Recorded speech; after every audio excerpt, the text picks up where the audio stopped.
For my personal practice, I like to start with some simple neck movements, practicing it with breath awareness for a few rounds.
I like to start my own physical practice with exercises to support the pelvic floor health and the core.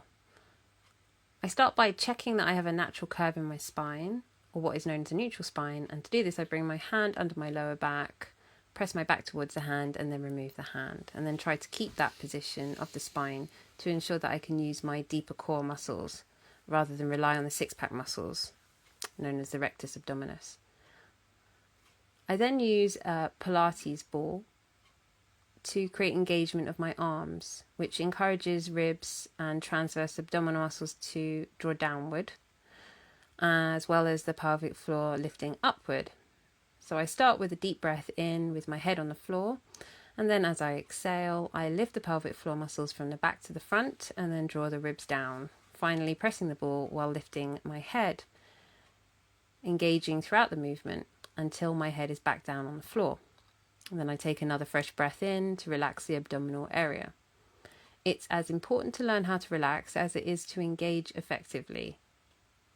Many times with my clients who have pelvic floor dysfunction, I would not include the head lift. So you might like to start this without raising the head. Shoulder rolls and trying to get the maximum mobility of the shoulders, making big circles out of the shoulders.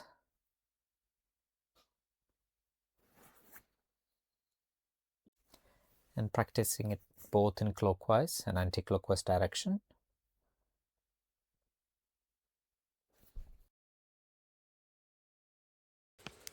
This single leg variation of the connection breath helps to also recruit the obliques and allows me to isolate each side of the deeper core muscles of the abdominal wall. Many times I find with my clients and also with myself that I will be stronger on one side than I am on the other, especially when it comes to the transverse abdominal muscles, which can cause rib flare on one side.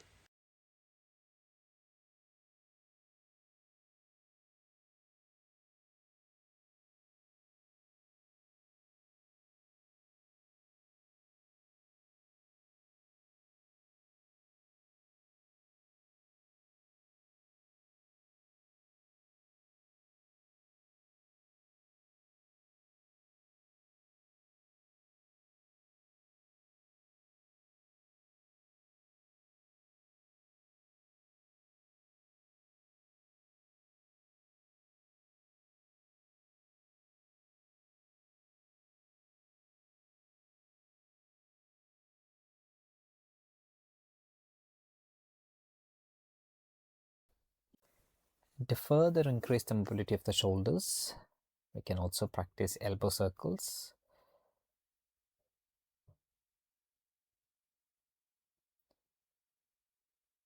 This is a great way to release the tension from the shoulders before the full practice.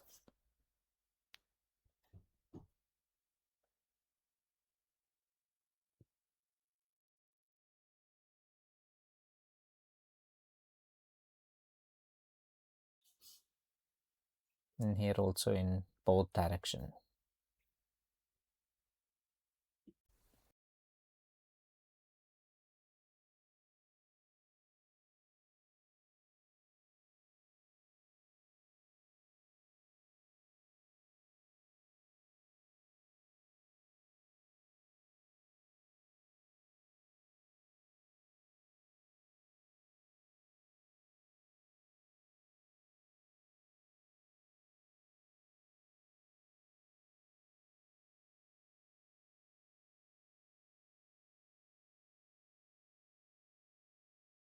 And as a warm-up exercise, I like the classical cat and cow pose, Marjarasana and Vithalasana.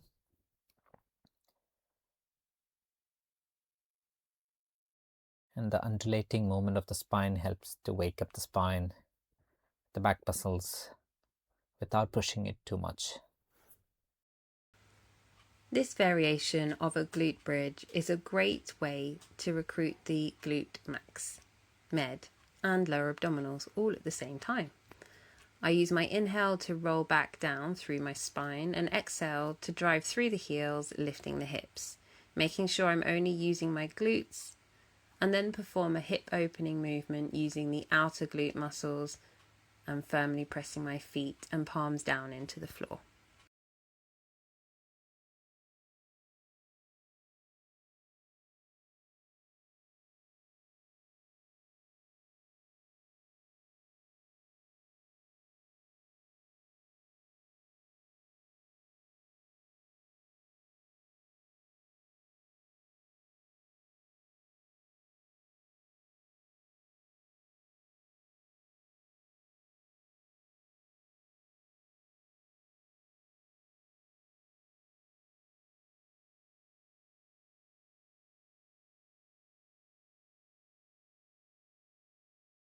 Keep the band around the top of the thighs. This provides resistance when lowering the heel to the floor. You can also perform this with your head on the ground. The exercise I am performing is an advanced version. It's important to maintain a neutral spine. Try not to press your lower back too deeply into the floor, but rather provide your body with a neutral spine. After all, this is the posture that we want to encourage the body to hold throughout the day when standing, walking, sitting, etc. To increase the pace of the warm-up, I like to practice a dynamic sequence moving from Shashangasana to Bhujangasana and working with breath, practicing it for 6 to 10 rounds, or as long as I like to practice, depending on how I feel.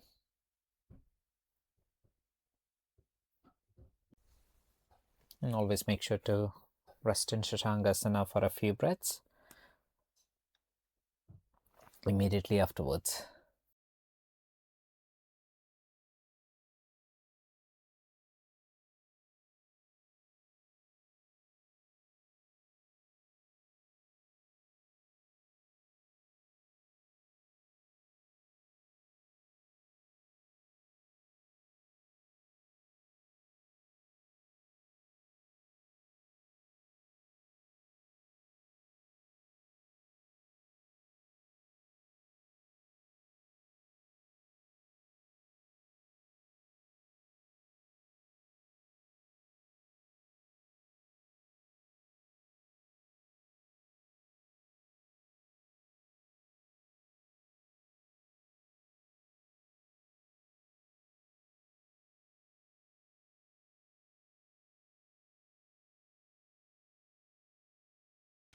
This exercise is designed to help with working on Lolasana jump back. This is an exercise I use to improve my strength for Lolasana. The first part of Lolasana is being able to lift your feet and your hips off the floor using your core and arm strength, as well as a deep flexion of the hips here. I'm crossing my ankles and keeping the outer edges of my feet on the ground using the lower abs. I pull the waist in, breathing out as I lift. Arm raises. And it's again working with the breath, both lateral arm raises and the front.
Side bending is not as simple as it looks. I love this variation of a side bend because you have feedback through your heels and the floor.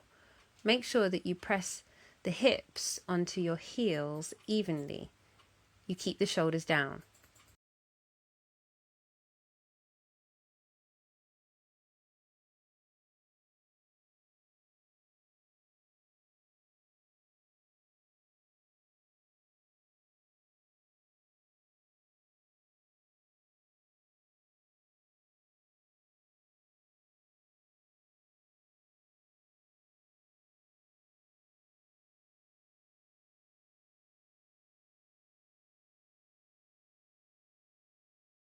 I also like practicing Hindu squats, and I normally do this around 20 to 30 times for 2 to 3 sets.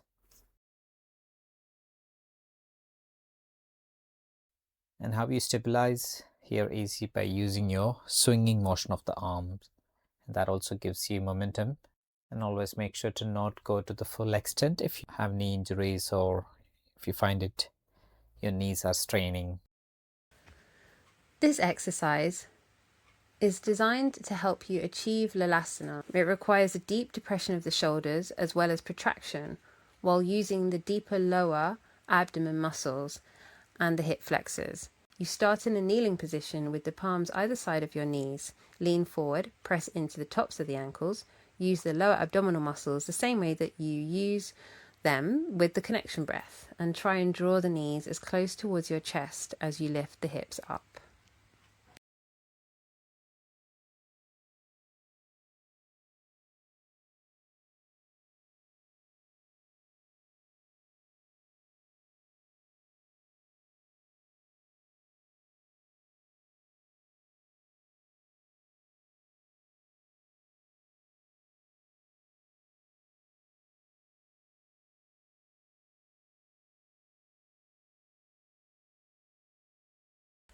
The important part of a cat twist is that you make sure that you move your head forward and draw your shoulder down on the side that you have against the floor.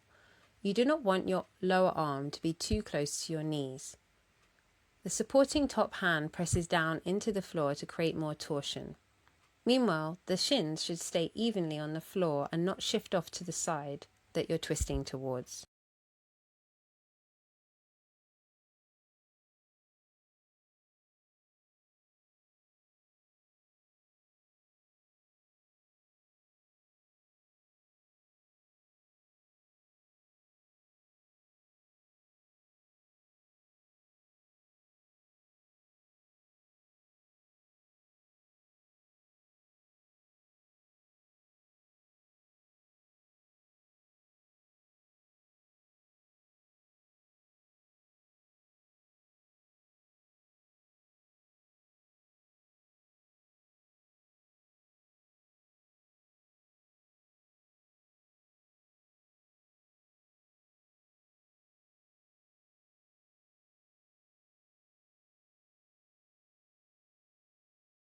It's quite nice to do a simple Tadasana with your arms raised as a resting pose. Before I try full plank, I always like to start with a 3/4 plank to really feel my lower abdomen and my glutes supporting the pose. Having the right tuck in the pelvis while also pressing through the floor and driving your chest forward is key to bringing the best out of this pose and avoiding exacerbating any lower back issues. I'm practicing hip dips, but you could just as well hold this pose still, especially if you have lower back pain. And one of my favorite exercises is called Hindu push-ups, or traditionally dand. Dand means stick. It's a very dynamic push-up position where you come into an upward facing dog and back into a downward facing dog. And this is a quite fast-paced exercise. You can also do it slowly. And one great thing about it is you can use the shoulders full range of movement in this particular push-up. You can do it anywhere between 5 to 10 rounds or more, or sets of 2 to 3.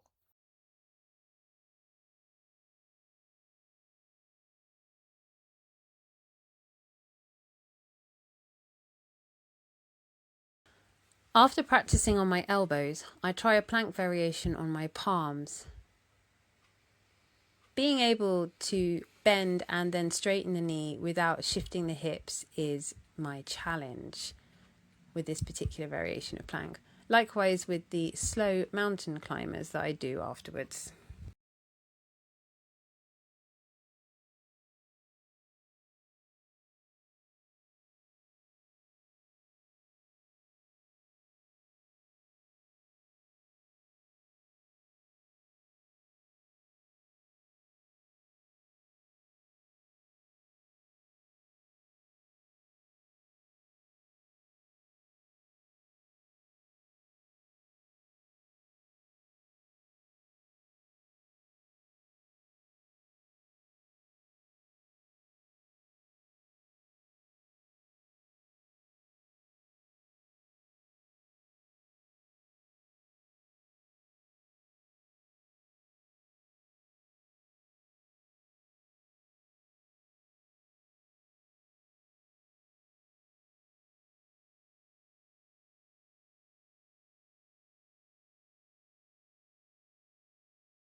For this next exercise, we need the Pilates ball to be nice and full because we're about to kneel on it.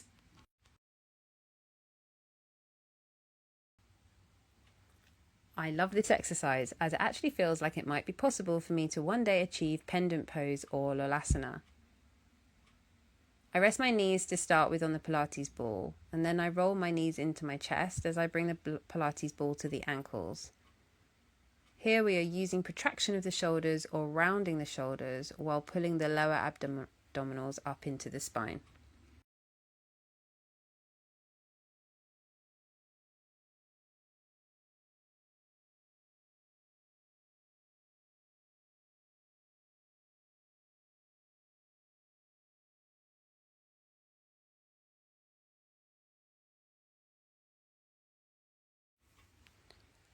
Who doesn't love a wiggle in a downward dog?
resting in Shashangasana again.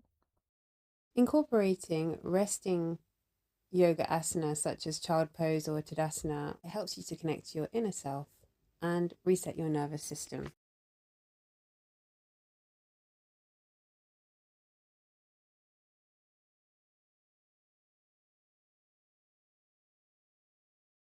This is a sun salutation which combines my own creativity with the Ashtanga sun salutations A and B. I include a back bend at the beginning and then go into the chair pose and keep my arms open to create more space for my shoulders.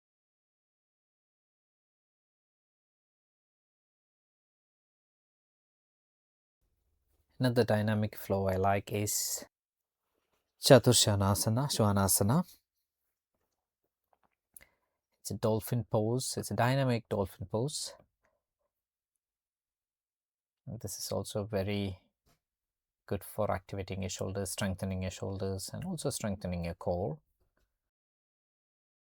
In upward dog, I keep my knees off the floor and drive my weight forward over the wrists. I also include three-legged dog, trying to remember to roll the hip to the floor of the flying leg.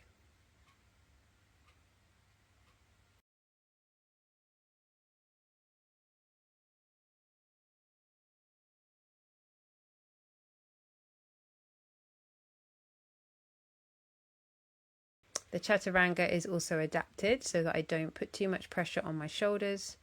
Actually, chaturanga is an incredibly difficult pose because essentially it's like bench pressing your own body weight. So unless you're comfortable bench pressing your own body weight, then perhaps it's wise to use an adapted version as well.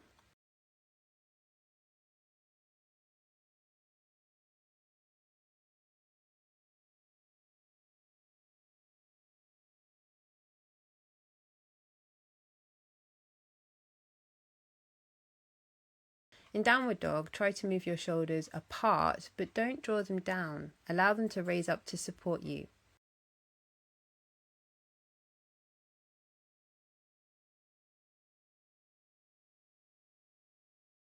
When you practice halfway lift after the forward bend, take the weight into the toes to avoid compressing your lower back.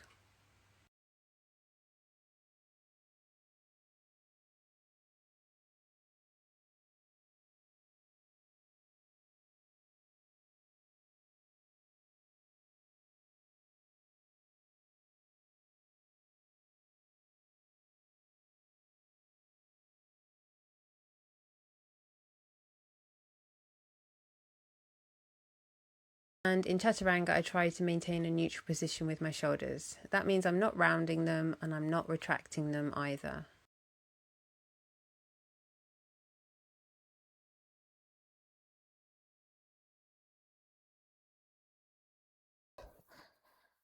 I like to rest in Makarasana. It's a very relieving pose and which gives your lower back a break. You can completely let go of the tensions and the tightness in your body when you're in this position.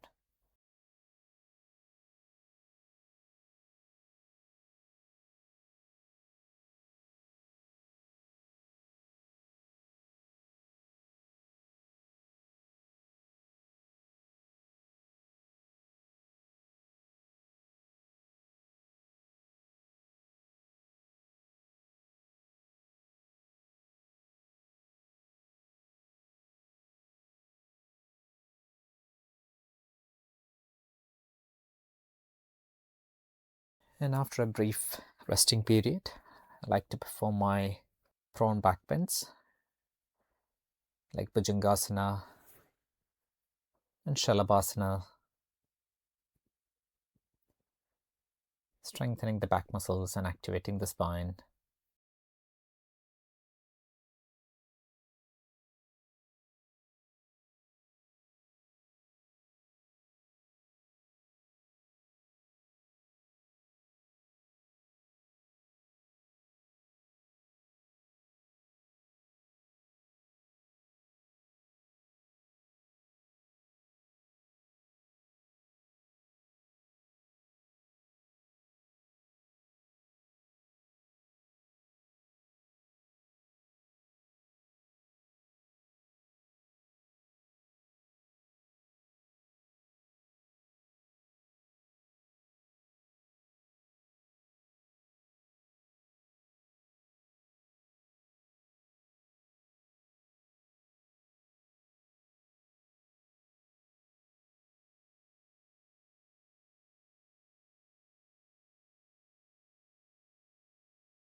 classical Paschimottanasana is one of the best forward folds.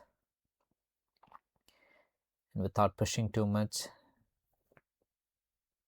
just accessing the posture to how much ever extent you feel. And practicing some controlled breathing.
And I also sometimes do variations, this time Janashishasana,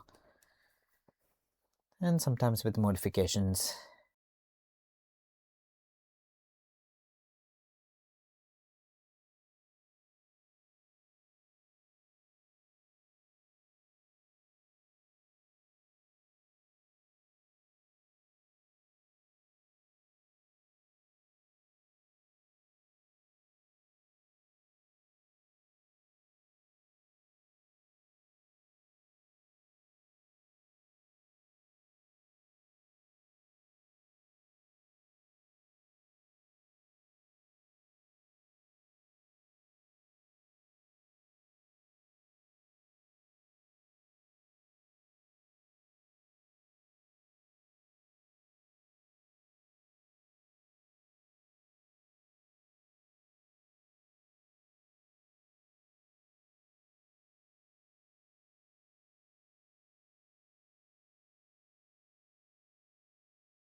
And after the forward fold, And move forward to some hip opening sequences, starting with some simple butterfly.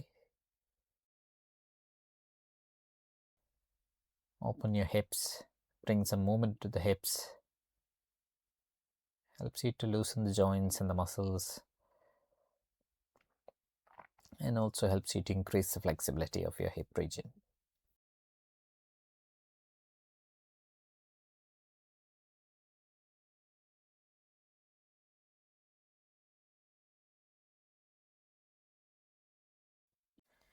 And then moving on to the full butterfly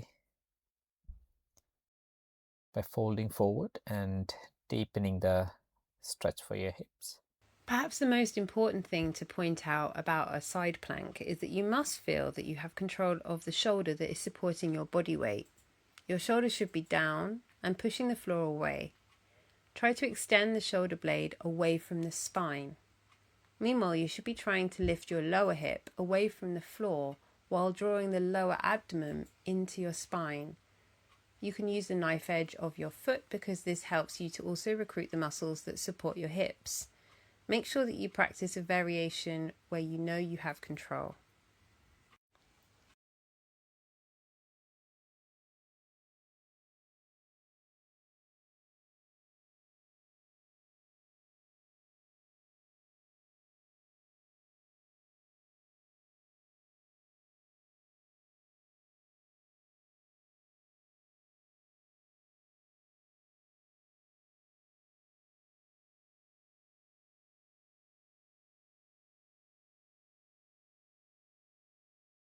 And as a counter stretch, I also practice Virasana, because in butterfly pose, your hip joints are externally rotated, and here it'll be internally rotated.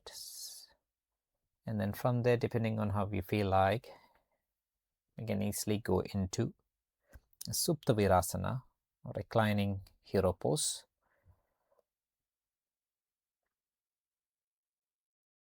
This is such a nice deep stretch.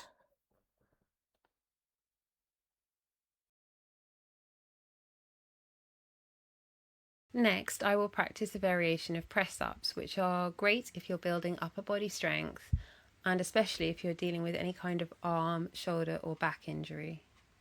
Keeping the band above the elbows so that you can allow yourself to bend the elbows. You bend the elbows towards the bottom corners of the mat.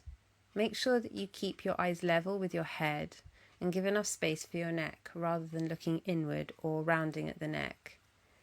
Here I am protracting my shoulders as I push the floor away and allowing some retraction of the shoulders as I draw my chest closer to the floor. The breathing is inhaling the floor towards you and exhaling as you blow the floor away from you.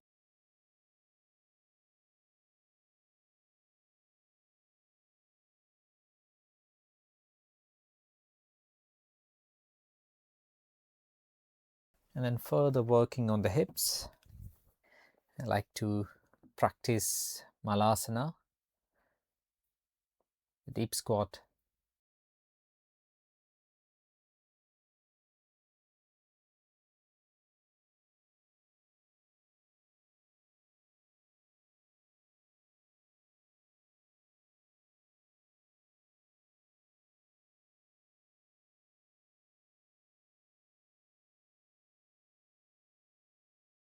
Transitioning into an arm balance.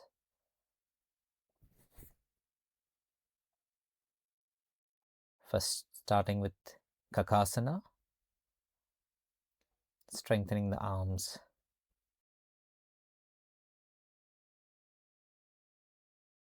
I'm just preparing my space for some back bends using the wall.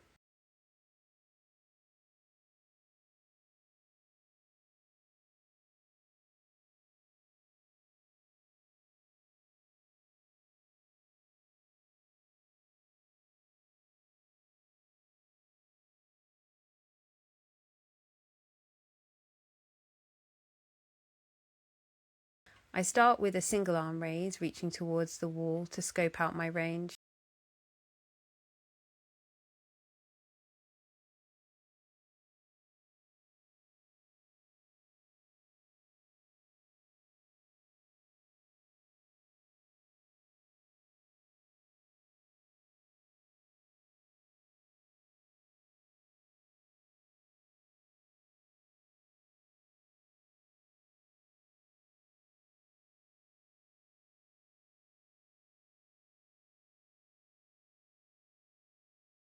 You'll need to be at least a shin length away from the wall, so my toes are touching the wall.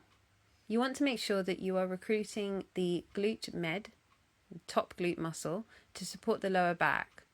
That's the muscles just under the lower back or the top of the buttocks.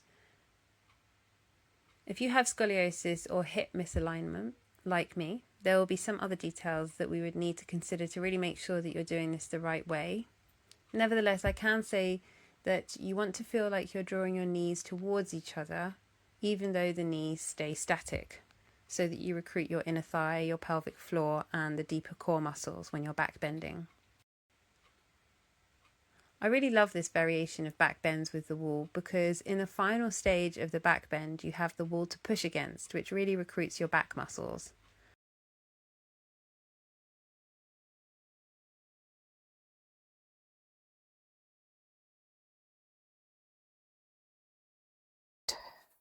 I've been attempting Pincha Mayurasana, and this is the time where I do some explorations. And this time I'm trying to come into Pincha Mayurasana, which I used to do, but it's been a while, so I'm just testing my limits here. And after the crazy explorations, a little bit of resting time. I really love this variation of back bends with the wall because in the final stage of the back bend, you have the wall to push against, which really recruits your back muscles.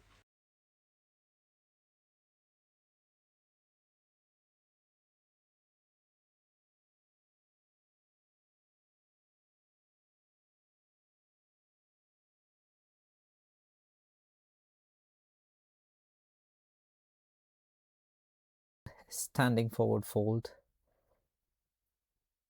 a variation of Padhastasana, and this time placing the palms under the feet.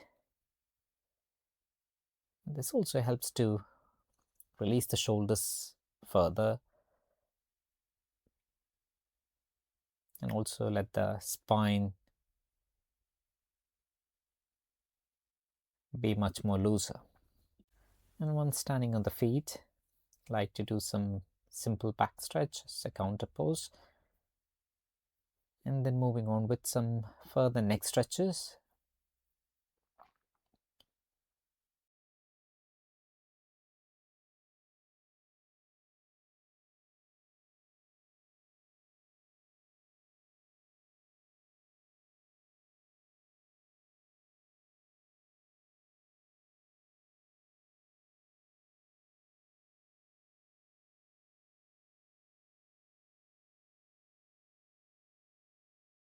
Standing back bends.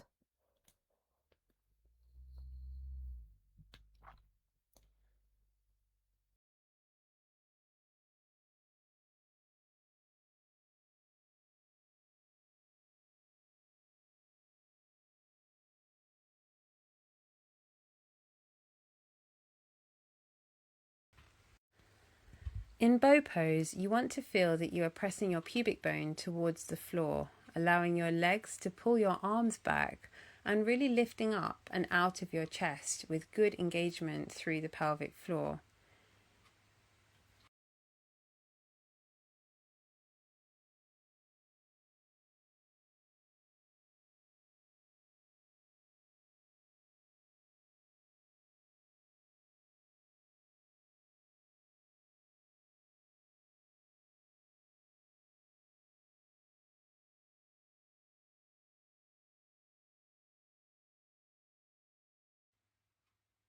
Take plenty of rest after you've completed about 30 seconds in the pose.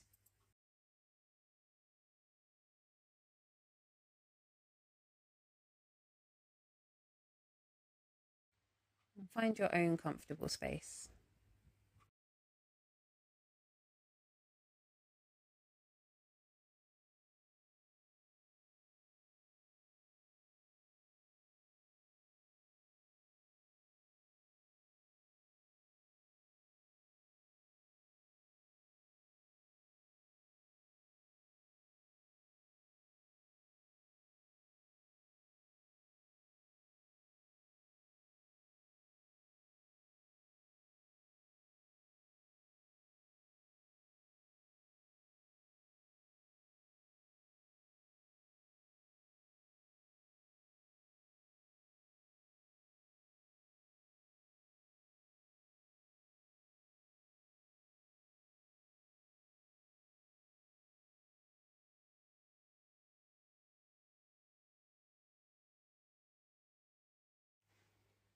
These are my go-to back strength exercises.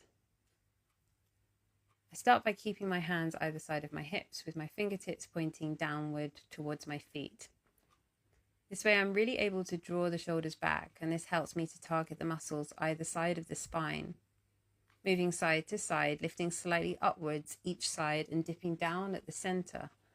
I'm really trying to feel the line of muscle along each side of the spine, and particularly on my weaker side, which is the right.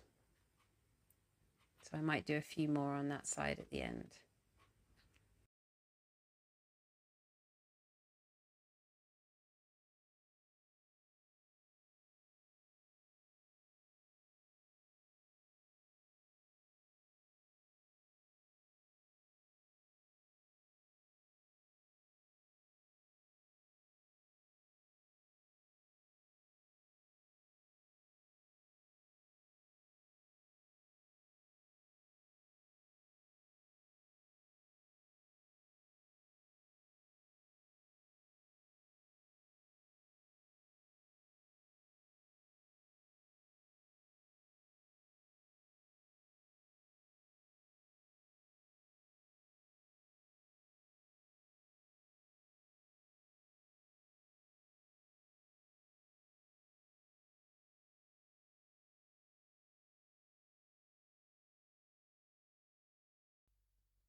And variations of Padottanasana, standing forward fold.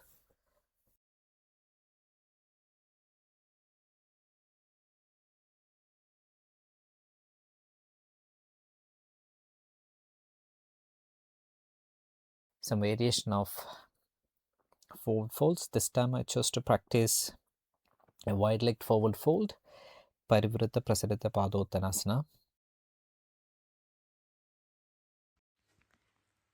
These leg lift drills are fantastic for activating the same muscles.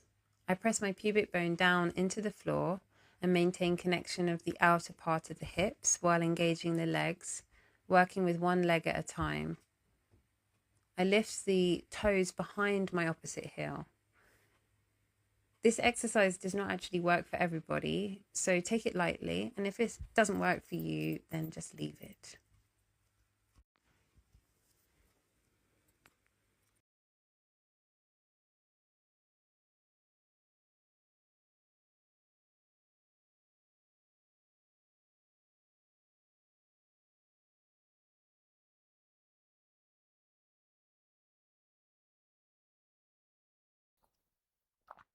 Some Virabhadrasana.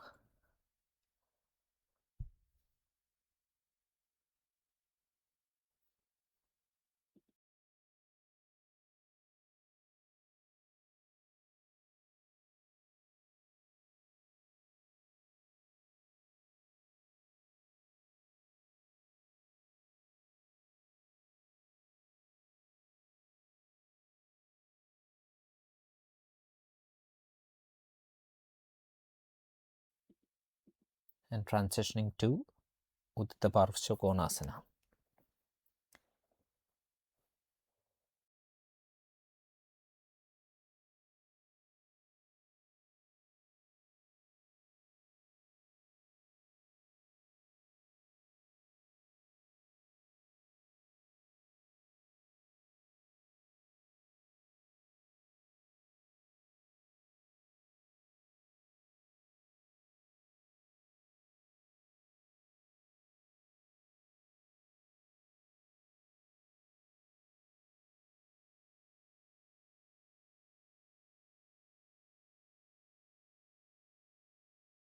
Coming to the end of my practice now, I'm just finishing up with some neck circles before Shavasana.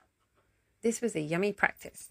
I hope you enjoyed our respective practices and that you'll come back and visit us soon.